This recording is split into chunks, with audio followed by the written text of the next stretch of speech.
So I think for this one, I'm just going to bite the bullet and actually say the word weapon. A lot of times I try and go around this by saying equipment or W, but looking at the list of the things I have to say for this video, I just don't think it's going to happen. So about a week ago at this point, I actually showed you a video called 7 removed features from Fallout 4 that mods added back. As I was going through and making that video, invariably I found other removed features that mods didn't add back. Well, as you can probably guess by the title of this one, in today's video, I'm going to be showing you 6 removed features that, well, they're just removed features. No mods have added them back yet. Maybe some mods will add them back after this video. That would be awesome. But either way, things that were available in some of the previous Fallout games that did not make it into Fallout 4 for whatever reason, whether it was a design decision or a result of time and budget limitations. Some of them are pretty cool and definitely things a lot of people will miss. Other ones are probably overlooked things that you may have not even noticed weren't included in the game. Either way, if you guys do enjoy this video, you can leave a like or a comment on it. It actually helps with YouTube's internal rating system, so more people will see it. The last one did really well as a result of the likes and comments left by you guys, so that's awesome. But yeah, with that, we'll just jump into it.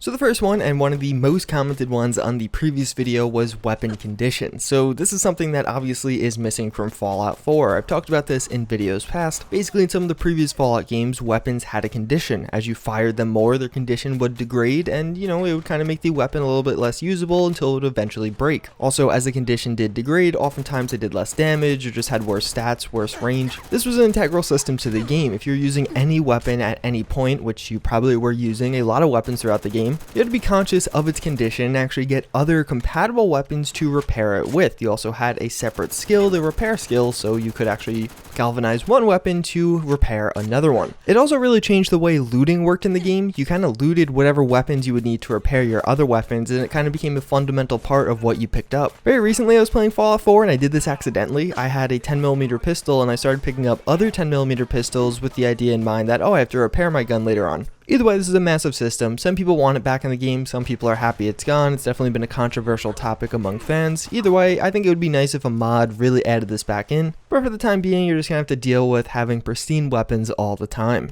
So to kind of build off weapon condition, we also do have weapon jamming. So it's similar but not exactly the same. Weapon jamming could occur regardless of your weapon condition, but naturally as you had a worse condition weapon, the jamming would be more likely. It was just another interesting mechanic implemented into the game. At a really tight or important spot, if your weapon jammed, that could be extremely detrimental, but at the same time create kind of an interesting story. Even without the system of weapon condition, I still think this could have been something cool to be in Fallout 4. Let's say there's just a random 1 or 2% chance of every single weapon jamming. Although there's definitely going to be people in support and against this. As you could probably guess, some people don't want their weapons to jam any of the time because it is kind of a frustrating mechanic, but I think at the same time it creates interesting interactions with the game. Either way, another aspect of the game that is lacking that some people want back, but no mod has actually brought back just yet.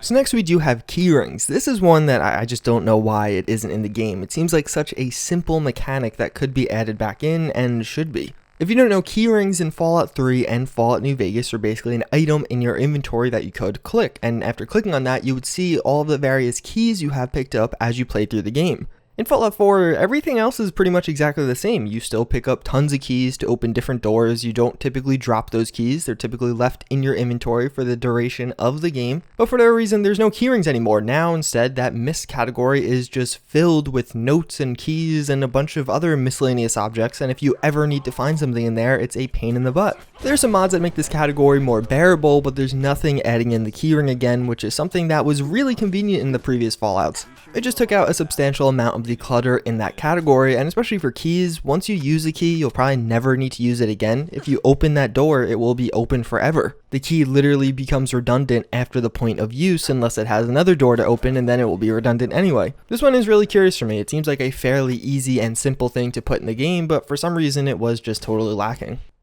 So next we have schematics, or more specifically weapon schematics, which were a huge part of Fallout 3 and kind of Fallout New Vegas. I feel like Fallout 3 had the more memorable ones, but either way, it's something that is mysteriously missing from Fallout 4. Obviously, weapon crafting in Fallout 4 got a huge overhaul, but only the attachment area. You could modify and kind of change around your weapons to an unprecedented degree, but you can't actually create weapons to an unprecedented degree. In reality, within Fallout 4, there are very few weapons, if any, that you can actually craft from the ground up. Most of the time you're just finding them on enemies or buying them from shopkeepers, which is largely okay. I mean, creating any random weapon isn't super exciting. Where it was special in Fallout 3 and Fallout New Vegas was actually how you got some of those custom or unique weapons. Things like the Nuka Grenade, the Railway Rifle, the Rocket Launcher, or the Shish Kebab. You had to either find the schematic, which was typically locked in like a very hard to get to area with like a very hard locked door, or you had to buy it for a very high amount of caps, and it was kind of a feat to get that schematic. Then you had to find all the different parts and actually craft that unique weapon. I personally remember crafting my rocket launcher in Fallout 3. Meanwhile, this was what, 6, 7, 8 years ago when I did it. It felt like an achievement to do this, and it created an even further kind of connection with your weapons that isn't really present in Fallout 4, at least not to that degree. It's something that I personally would really love to have back. That was a system I really enjoyed having, and it kind of made it so you couldn't get these weapons without the schematic, which is kind of cool.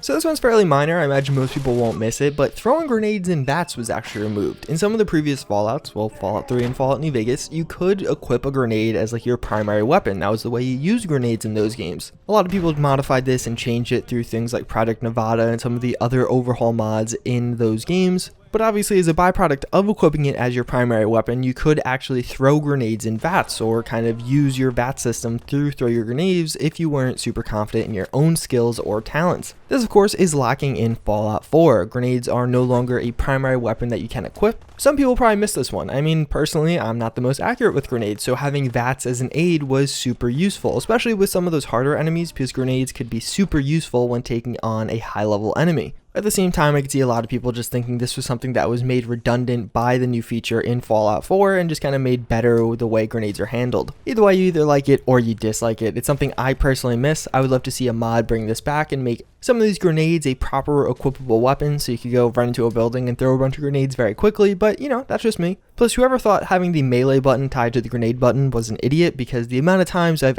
accidentally Molotov myself while I'm trying to melee someone is, well, too many.